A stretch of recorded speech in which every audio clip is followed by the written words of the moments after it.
Face à Face Santé, le podcast de la santé en mouvement. Bonjour à toutes et à tous et bienvenue dans ce nouvel épisode du podcast Face à Face Santé. Aujourd'hui, une discussion franche et sans détour, des exemples concrets présentés par deux femmes spécialistes du vieillissement. Elles aborderont les sujets de la précarité, les sujets de la sexualité, mais aussi les disparités entre hommes et femmes dans le vieillissement. Mesdames, c'est à vous la parole. Bonjour, merci, pour l'invitation.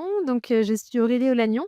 Je me décris comme, alchimiste sociale. C'est un nom un peu prout-prout, mais qui, veut dire ce que ça veut dire. En gros, je fais en sorte, en tout cas j'essaye de faire en sorte que les gens, communiquent parce que je suis attachée aux liens entre les personnes et quelles que soient les personnes, mais dans leur intégrité totale et surtout dans le domaine du médico-social parce que j'ai un parcours de soignante, de gérontologue, de spécialiste en politique publique de santé et j'ai eu le plaisir d'être invitée, par Julie, suite à sa visite aux 10 ans de Silver Innov où elle a assisté à une table ronde un peu originale.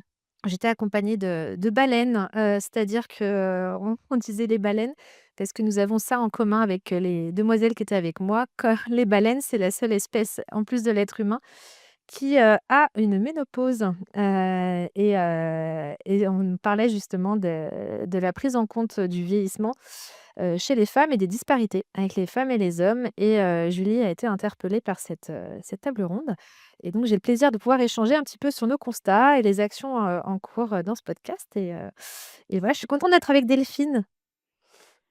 Alors, bonjour, Aurélie, bonjour à tous. Merci, Julie, pour, ton invitation. Alors pour me présenter, moi je suis, anthropologue. Alors moi, je ne sais pas si je suis une baleine, mais presque un dinosaure, en tout cas dans le champ de la géronto maintenant. Donc une baleine dinosaure, peut-être c'est pas mal. Avec, oui 35 ans d'expérience sur ce milieu-là et 35 ans de recherche, d'investissement effectivement sur, heu avancée en âge et dans différents, lieux de vie. Donc j'ai étudié, j'ai suivi, on va dire, des parcours de vie à domicile accompagnés par des auxiliaires de vie et puis j'ai partagé de longtemps, en EHPAD, différents EHPAD et voilà et suis ravie de parler aujourd'hui de tous ces problèmes de santé et d'être en échange direct avec Aurélie que je connais depuis un certain nombre d'années maintenant. C'est vrai, on se connaît, on a fait plusieurs, conférences ensemble, en métropole et puis, aux Antilles, hein, c'était de bons moments, justement. On a un petit peu remué un peu tout le monde, c'est chouette. J'aime bien parce qu'on est assez libre dans notre parole. Puis on a un sacré point commun, c'est qu'on est des femmes, justement, dans un milieu, plutôt, chapeauté par les hommes. Oui, Heu, alors que ça touche essentiellement, les femmes puisque les vieux sont des vieilles et les soignants, les soignantes. c'est ça, c'est exactement ça et c'est vrai que pour préparer le podcast, Julie nous avait, donné l'interview de Bertrand Fougère, bah, qu'on connaît très bien, toutes les 2 et Bertrand, voilà, il reparlait un petit peu des données médicales, hein, de toute façon. Alors j'avais fait un petit peu mes recherches pour Silver Innov, par exemple, bah, déjà, à commencer par la différence de genre, hein, le clitoris a été étudié qu'à partir de 1995. Par exemple, hein, donc déjà, le truc, hein, on va commencer par, moi j'aime bien, on va commencer par les trucs qui font un peu tilt et puis, ben, pour le vieillissement, pour le coup, la ménopause, qui, ne date pas d'hier, hein, la ménopause dans les années 50, ça a commencé à être étudié, et puis on parle aussi de l'ostéoporose, Bertrand parlait de l'ostéoporose. Alors ça, c'est assez, marrant, enfin non, c'est pas très drôle, mais l'ostéoporose, en fait, comme, ça touche principalement les femmes, bah, du coup, on l'a pas étudié. On l'a pas étudié, sauf qu'en fait, il y a quand même un mec sur 5 qui est touché par l'ostéoporose. Ça veut dire que les pauvres hommes qui, eux, subissent, l'ostéoporose, ben, ils ont pas eu de traitement non plus parce qu'on s'en est pas occupé tout de suite. Donc en fait, tout ça pour dire que, les différences, de médicales, de genre, de traitement, tout ça, vont aussi impacter les hommes. Donc c'est un peu ma posture aujourd'hui, c'est pas, je me dis pas forcément féministe ou quoi que ce soit, je me dis plutôt universaliste ou du moins, on a besoin des hommes et des femmes, hein, sinon il y aurait plus d'humains. Mais c'est comment est-ce que chacun reprend sa place et dans le milieu du vieillissement, ben, que ce soit les soignants, les aidants, les patients, tout le monde, on est tous impactés par ces différences et ben, après on peut repartir sur les données médicales, mais tous les médicaments, par exemple, les médicaments, ils sont toujours testés sur les hommes et après on se rend compte qu'ils sont un petit peu trop dosés pour les femmes. Mais en fait, biologiquement, on n'est pas pareil. Et puis, alors non seulement c'est plutôt pour les hommes, mais en plus très peu sur les sujets âgés. En fait, ils sont souvent pas âgés. Mmh. Donc les tests médicamenteux, sont très éloignés de la vieille femme. Oui. Bah, après les trucs tout bêtes, hein, avant de parler des médicaments, mais est-ce que tu savais Delphine que les chaussures, par exemple, les chaussures, elles sont faites à l'origine pour les pieds d'hommes et juste plus petites pour les femmes? Ah non, ça je savais Donc pas. et en fait sur le niveau de la posture, bah, c'est tout bête, mais on n'est pas fichu pareil, hein, Mmh. la co enfin, on n'est pas pareil et ça va impacter au niveau du dos en vieillissant. C'est l'orthophoniste qui parle, hein, mais tout ce qui va être, au niveau du corps, on nous donne pas les moyens de vieillir bien. Heu Pour autant, on vieillit plus et beaucoup plus longtemps. C'est-à-dire que génétiquement, les femmes, bah, elles sont beaucoup plus costauds. Donc tu vois, même sans la recherche, médicale, même sans les bonnes chaussures, on avance plus Tu longtemps. si on avait toutes des super chaussures de ouf, attends, on vieillit 122 ans, mais grave. Jeanne Calment, Mais toutes. Jeanne, c'était notre, et pareil, mais après et sur la santé, les crash tests pour les voitures, les bonhommes là, qu'on voit là, bah, c'est fait sur des corpulences de masculines. Mmh. Alors ça, il va falloir que ça change parce que finalement, là aussi, celles qui vont conduire le plus longtemps, ce sera aussi des femmes. Ce qui n'était Ouais, pas du tout le cas jusque-là. c'est ça et Donc toi là du aussi, ouais. on va avoir une grande transformation de notre société. D'abord parce que les jeunes veulent moins le permis de conduire Mmh. et que nos générations, les femmes, conduisent beaucoup et elles Ouais. vont conduire longtemps.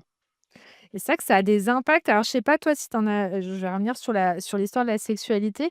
Je me rends compte aujourd'hui, ben, finalement, alors j'ai ma petite part aussi, d'ex-évaluatrice HAS, hein, donc on vient demander, de respecter, les droits des personnes, dans les établissements et j'ai en tête un moment où je suis arrivée, où il y avait dans une résidence autonomie où, il y avait eu une conférence sur la sexualité et des femmes de 85 ans bah, déjà, elles avaient découvert qu'elles avaient un clitoris, et en plus, elles avaient découvert qu'elles avaient un périnée et elles sont venues demander à la directrice: «Mais du coup, si, enfin, j'ai des fuites urinaires, mais est-ce que si jamais je rééduque mon périnée, j'en aurai moins?» Et en fait, du coup, ils se sont retrouvés dans la résidence autonomie à prendre des rendez-vous, chez le gynéco, la sage-femme pour aller faire une rééducation du périnée à 85 ans Mmh. et Ça, ça, c'est je sais une pas, belle histoire. est-ce que Mmh. toi, tu le vois, toi, peut-être, Non, ce parce que, genre de choses? pour rebondir sur la sexualité, c'est qu'il y a pas très longtemps, j'ai été appelée par une directrice de résidence autonomie et qui a 2 résidences, en fait, côte à côte et où, la sexualité a explosé. Ouh!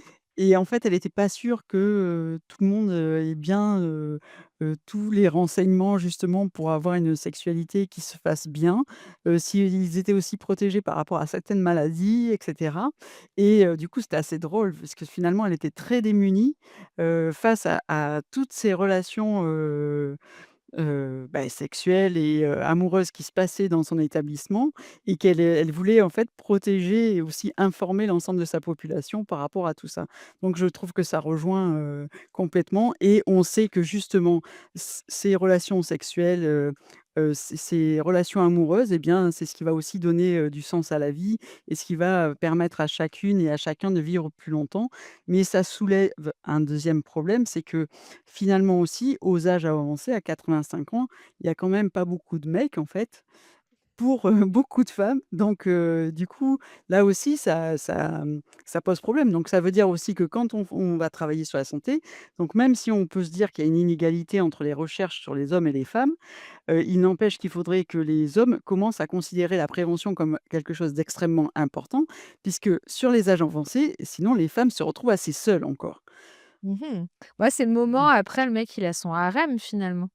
Ah complètement, complètement et alors ça fait vivre aussi parce que les disputes amoureuses des femmes entre elles aussi ça fait vivre et c'est à celle qui survivra le plus longtemps finalement, non, non je trouve que ce sont des réanimateurs les hommes dans les EHPAD par exemple, comme il y en a pas énormément, finalement, dès lors qu'un homme arrive, alors que ce soit un Ah! Bah, c'est soignant merveilleux. finalement ou que ce soit, un habitant, eh bien, ça met une révolution. Petit constat, par exemple, il y a quelques années, dans un EHPAD est arrivé un monsieur, en couple avec, aussi une enfant trisomique et il est allé dans cet établissement, car c'est le seul qui s'est engagé, au-delà du décès des 2 parents, de garder, leur enfant évidemment adulte, avec eux. Ce monsieur, il avait tout d'un acteur américain, une beauté incroyable.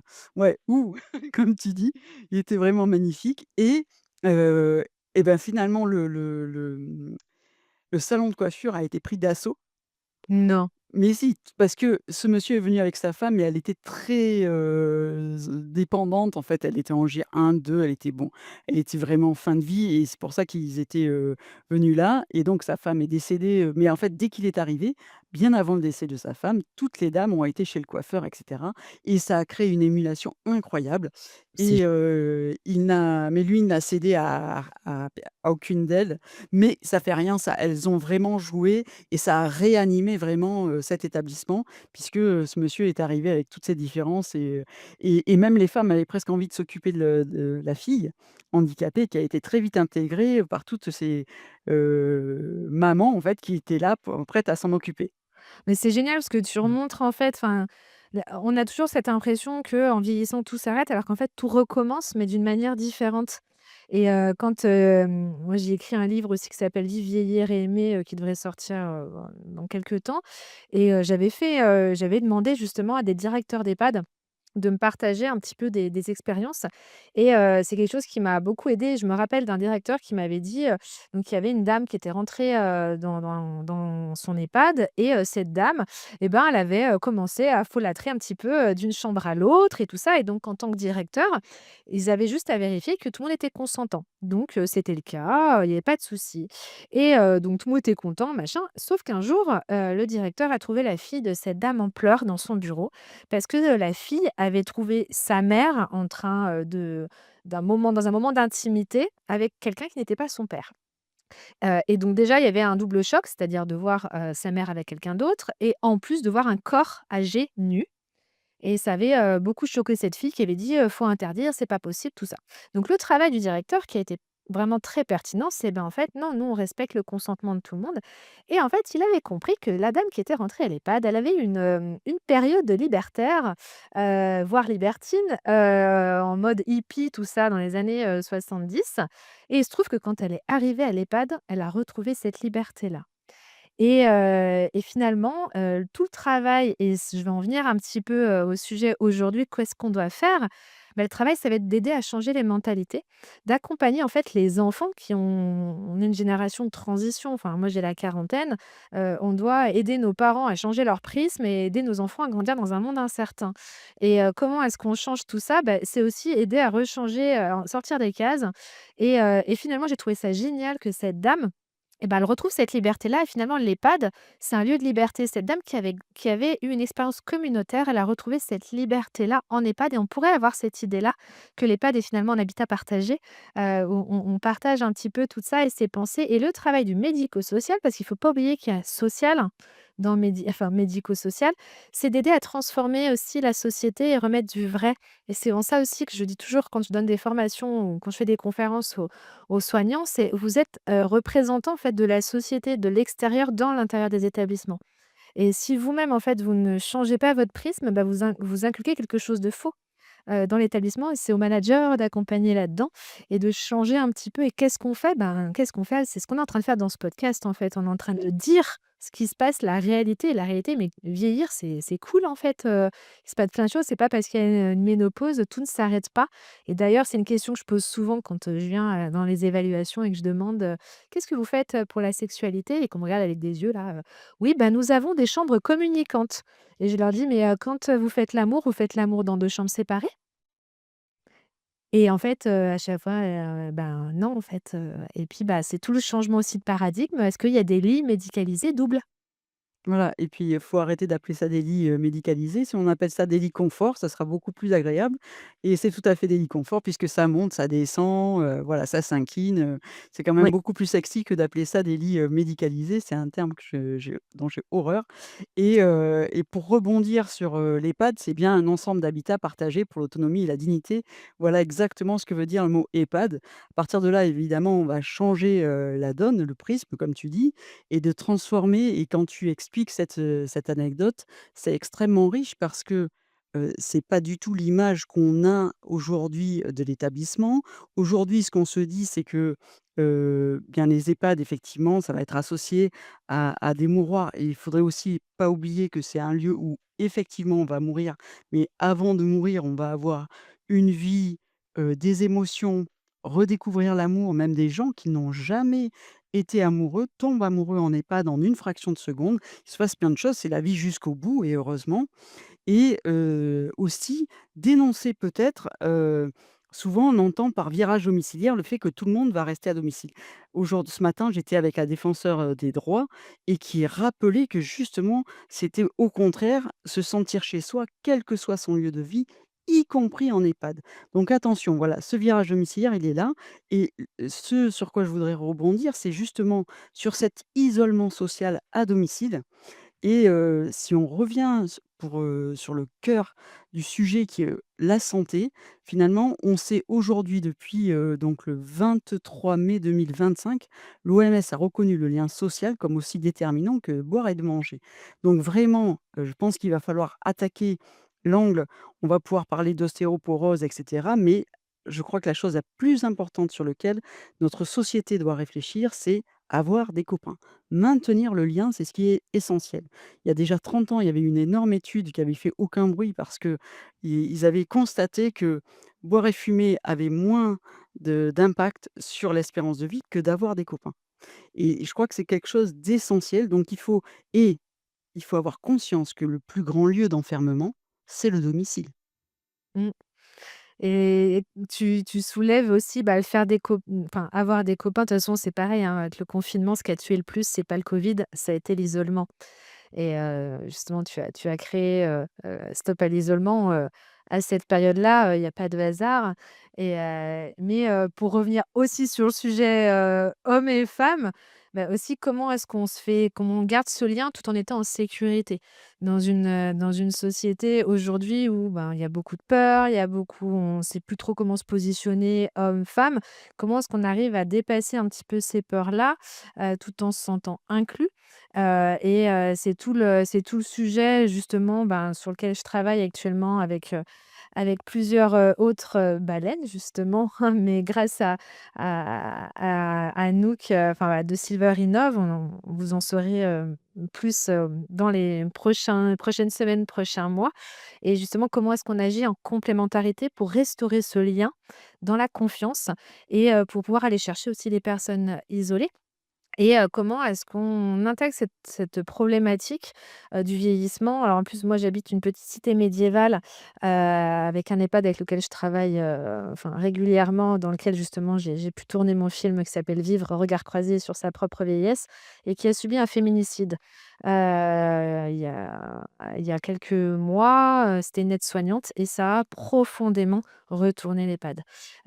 Parce que c'est venu, faire ressortir beaucoup de choses dans un milieu où les soignantes enfin vraiment ce sont des soignantes, ça a beaucoup remué, ça c'est toujours très difficile, c'est un gros deuil, qui est en cours, qui a vraiment coupé pas mal de choses et on a besoin d'accompagner en fait de manière collective. Comment est-ce qu'on aide, au changement de paradigme aussi, dans une société où les personnes âgées, ben oui, le viol conjugal, c'est encore aussi quelque chose qui est presque normal. Enfin, quand justement j'en parlais avec des personnes âgées, pour une évaluation, qui découvraient ce que c'était que le viol conjugal, qui découvraient que oui, en fait, elles avaient le droit de dire non à leur mari, que c'était pas parce qu'elles étaient mariées, qu'elles devaient subir et ça, c'est quelque chose dont enfin, qu'on doit accompagner dans les mentalités, mais aussi chez les professionnels.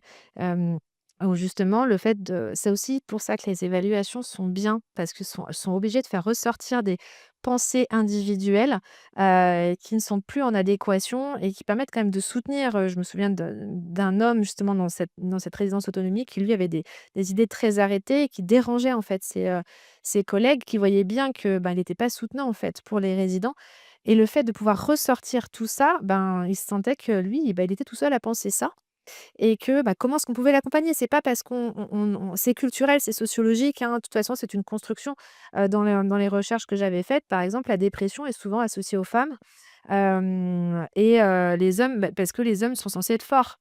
Alors qu'en fait, Oui, puis les hommes les sont les aussi hommes beaucoup vont traduire ça par, une anxiété. Quand j'ai c'est ça, fait, un exactement. travail sur justement la consommation des médicaments, psychotropes, en fait, Oui, en fonction de si le soignant, donc si le médecin était un homme ou une femme et s'il avait plus ou moins de 50 ans, il n'avait pas du tout la même manière de traiter le waouh! problème en fonction de qui aussi il avait en face, s'il avait un homme ou une femme de plus de 60 ans. C'est énorme ce que tu dis. C'est-à-dire que déjà, on est sur le prisme du soignant lui-même, du médecin lui-même qui va pas du tout avoir le même discours en fonction de la personne qu'il a en face, quoi. Exactement. Mais c'est Et c'est terrible. surtout le discours que moi je vais tenir par rapport au médecin que j'ai en face de moi et l'expérience en fait, à avoir plus de 50 ans, moins de 50 ans, souvent on a de alors je vais te donner un autre exemple sans que ce soit sur le médicament lui-même, mais sur, par exemple, moi je suis issu du Sud-Ouest où on a un modèle, familial qui s'appelle le modèle famille souche avec une forte cohabitation intergénérationnelle qui a perduré très longtemps. Mais au-delà de de ce maintien de la cohabitation, on a cette culture, en fait et du coup, des amis, médecins et quand je faisais mes recherches, ont une image assez idyllique de la cohabitation intergénérationnelle. On doit vieillir avec ses grands-parents et cetera. Mais cette image idyllique, dans l'ancien temps, elle existait quasiment pas. C'est une fausse image puisque les gens mouraient très tôt C'est et vrai. qu'on avait très peu de chances finalement de connaître ses grands-parents et quand c'était le cas, ça durait très, très peu et il y avait bien sûr quelques exceptions à la règle, donc on a beaucoup d'idées reçues sur tous ces sujets-là et donc eux, par contre, ils avaient effectivement, en ayant, aujourd'hui 70-80 ans, ils avaient connu leur grand-mère et cetera qui avait vécu à la maison, mais sur une durée qui était relativement courte et du coup, pendant des années, à chaque fois que, une femme âgée se sentait seule et cetera, ils encourageaient évidemment dans notre culture, sud-ouest à cette cohabitation, recohabitation sur la fin de la vie et en fait, ça se passait très, très mal et leur expérience parce que d'abord c'est très, très difficile de vivre, déjà en couple, c'est pas évident, mais si on rajoute une mère ou une belle-mère plus un enfant, voire les petits-enfants, ça devient vite le boxon et c'est vraiment pas facile à gérer au quotidien et on va commencer à avoir des petites, des tensions qui fait que, justement ces aidantes qui se retrouvaient au cœur en tant qu'épouse, en tant que mère ou enfin en tant que fille ou belle-fille ou petite, nièce, parce que ça pouvait être aussi le fait de tantes un peu isolées, eh bien se retrouver dans une situation effectivement où là, elles attaquaient la dépression et elles n'arrivaient plus à faire face à tout ça et qu'elles n'avaient pas vu non plus leur vie, mais elles se sentaient engagées et elles pouvaient aider mère, belle-mère et grande-tante et tout ça à la fois. Donc, vous voyez, il y avait, toute cette, difficulté et donc ces médecins, une fois l'expérience passée d'avoir vu des femmes s'écrouler dans cette aide qu'elles devaient, eh bien, au contraire, accompagner, sur une autre forme potentiel d'accompagnement de la femme âgée, mais pas en mettant au cœur les dents principales. Ou toutes désignées, parce qu'on parle beaucoup des dents naturelles. Les dents naturelles, c'est vrai, par exemple, dans le sud-ouest et non, je veux dire, pardon. On parle des dents, naturelles et pour moi, ça n'a rien de naturel, c'est culturel, les dents. Donc, il y a des peuples où on n'a pas du tout ces habitudes-là. Si vous allez en Bretagne, vous n'avez pas du tout la même culture. Donc, il faut, voilà, il faut faire très attention à tout ça et Et on c'est a vrai cette chance de la c'est ça. variété territoriale. Après, c'est toute la question alors moi qui avais étudié les liens d'attachement, on est dans le sacrifice, en fait, dans l'amour sacrificiel, on n'est pas dans l'amour inconditionnel pour le coup, où justement la femme, est dévouée, est dans le sacrifice. C'est pour ça qu'on a beaucoup d'aidantes et après moi je me rappelle dans ce que tu dis aussi par rapport au coût de la société, dans le livre de Florence Fortinbras, voilà que je salue et qui est une copine qui a écrit «Vieillir, une affaire de femme». Moi, il y avait un truc qui m'avait vraiment touchée, c'est quand, on a une évaluation pour le GIR. on va aller, faire un état des lieux de l'autonomie quand une personne, est seule et justement, bah, quelles sont les aides qu'on va pouvoir lui apporter.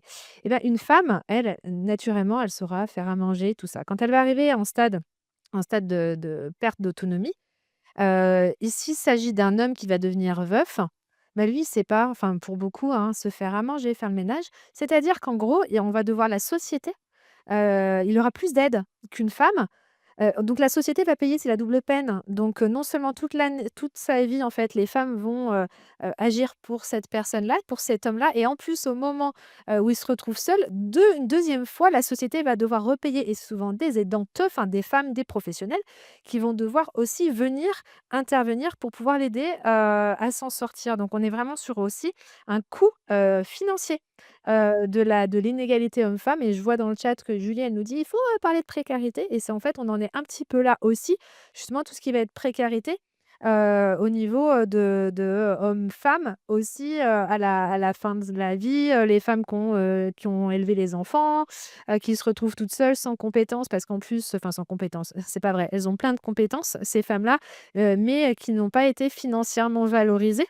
Dans une société où après on se retrouve à devoir payer l'EHPAD parce que justement comme tu le disais Delphine, les femmes elles sont plus nombreuses, en fin de vie, mais elles n'ont pas forcément les ressources financières parce que toute leur vie, elles n'ont pas travaillé ou tout ça et enfin bref, ouais, c'est des choses que tu dois voir En tout toi. cas, même si elles ont travaillé, elles ont souvent pas des retraites pleines et que pour demain, eh bien, on risque d'arriver sur les mêmes problématiques alors qu'on pensait qu'on allait arriver sur une grande égalité. Aujourd'hui, on a à peu près, 750 000, femmes qui sont, auxiliaires de vie et ou, aides-soignantes, à peu près ça comme, score en France, qui ont, pas forcément des carrières pleines, qui ont des petits salaires et qui, au moment de la retraite, vont se retrouver, juste à la limite, en fait, de probablement d'avoir, plus de 1 035 € par mois. Donc c c à partir de cette retraite-là, tout est à taux plein. Donc si vous avez besoin, par exemple, de bénéficier d'un portage des repas, alors ça, c'est déjà la première chose que je conteste assez, de manière assez importante. C'est-à-dire que je trouve que le portage des repas est une manière d'isoler encore plus, au lieu d'être dans le partage de repas. Je pense que là aussi, si on avait un combat à mener et là aussi tu parles de ça, mais voilà, moi je suis en train d'écrire un article sur cette nécessité plutôt d'encourager les personnes à sortir de chez elles et du coup à les accompagner pour sortir de cette précarité sociale, Oui. de cet isolement très, très fort pour les amener à partager un repas avec d'autres, que ce soit en EHPAD, en résidence autonomie, dans des foyers restaurants, dans les petites cantines, dans la cantine tout court avec les enfants, peu importe le lieu, mais il faut pouvoir accompagner les personnes pour qu'elles puissent partager un temps et qui coûtera en plus, beaucoup moins cher et là, on pourra parler effectivement de soutien à domicile puisque si je vois un peu des personnes, je vais pouvoir aussi me sortir et on va pouvoir développer des réseaux d'entraide. Plus vous êtes enfermé, moins vous avez d'argent, moins vous allez pouvoir inviter, recevoir, donner un cadeau, plus vous allez perdre confiance en vous et toute cette perte de confiance en soi amène à se replier encore plus, à même pas solliciter les aides dont je pourrais avoir droit. C'est-à-dire que même des personnes qui sont en GIR, 4, 3, qui pourraient bénéficier d'aides, des femmes notamment, ne vont pas, chercher ces aides-là et se retrouvent dans une situation, d'isolement extrêmement important. Aujourd'hui, on est quand même à 2,7 millions de personnes qui fréquentent à peu près personne et on a 750 000 personnes de plus de 65 ans en France qui sont en mort sociale totale Oui. et plus on va avancer en âge, plus ce sont les femmes qui sont concernées et qui n'ont en pas de quoi se déplacer, qui n'ont pas d'argent, qui n'ont pas de quoi s'habiller, d'aller chez le coiffeur et cetera et du coup, qui vont se retrouver dans cet enfermement, terrible. Si en plus, on rajoute que la personne est en fauteuil roulant, Ouais. elle ne sort jamais de chez elle. Et ça, Donc vous voyez, ouais, tu touches à un truc, mais un truc que j'avais justement vu dans une conférence où j'expliquais que quand on vieillit, en fait, on a notre espace qui se réduit. On en parle dans le film justement et c'est, en vieillissant, forcément, c'est plus lent. On se déplace. Tu parles de fauteuil roulant. Plus en mmh, plus on a besoin d'aide, bah, moins on se déplace. Donc c'est à ceux qui peuvent se déplacer de le faire. C'est une question après d'attraction, de polarité comme vous voulez, mais c'est ça, c'est quand on a pris conscience de ça, mais ça, il faut que la société en prenne conscience. Que c'est pas parce qu'on est dans une maison individuelle et qu'on doit rester dans sa maison avec un portage de repas. C'est ce que tu soulèves, c'est hyper important et moi en plus, enfin, qui suis très attachée à l'alimentation aussi, l'alimentation, c'est pas se nourrir que le corps. C'est quand il y avait justement le confinement, à chaque fois qu'on apportait des plateaux, en chambre, les résidents, c'était toujours: «Vous restez manger avec moi?» C'est ça. Mais alors ça, c'est la vraie question. C'est-à-dire qu'aujourd'hui, en fait, si on regarde les auxiliaires de vie, elles ne peuvent pas se nourrir comme il faut. Elles sont en horaire décalé en permanence. Alors s'il y a un portage des repas, elles peuvent aider à chauffer et cetera.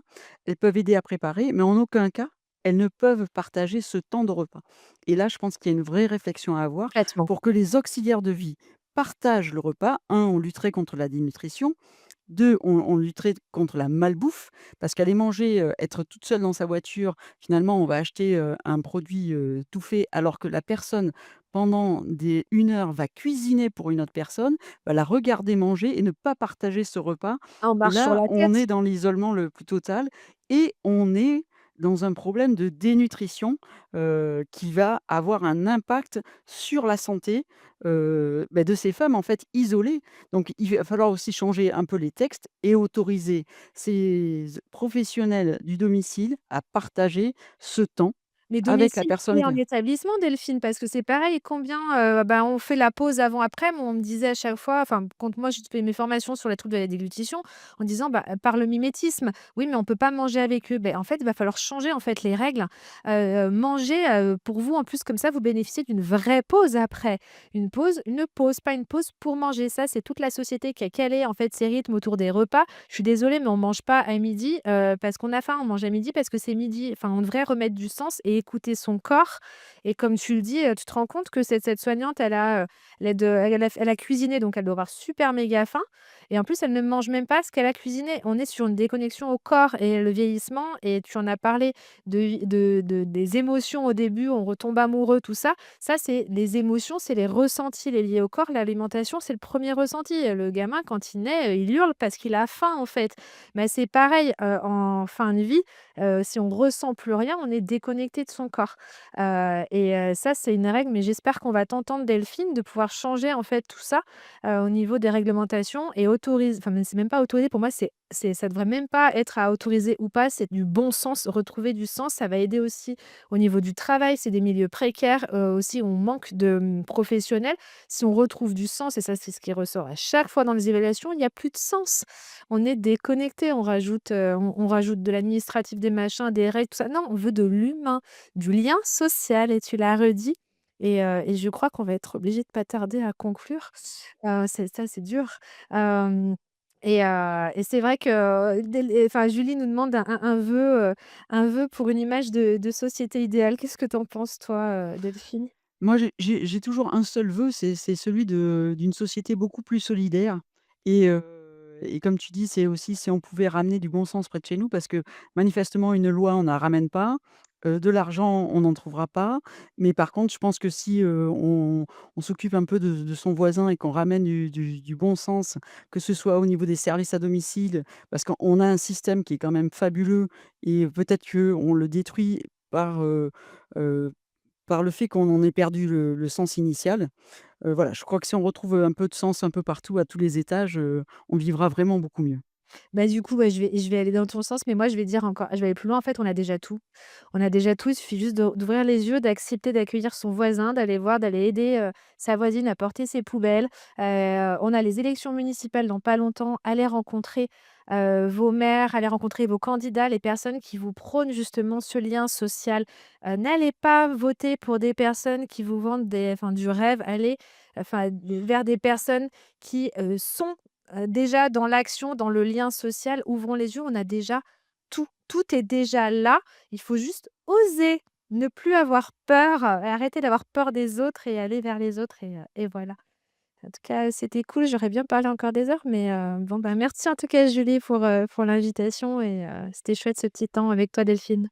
Voilà, je vais dire pareil. Merci, Julie et merci Aurélie, c'était vraiment un bon moment. Face à Face Santé, le podcast de la santé en mouvement.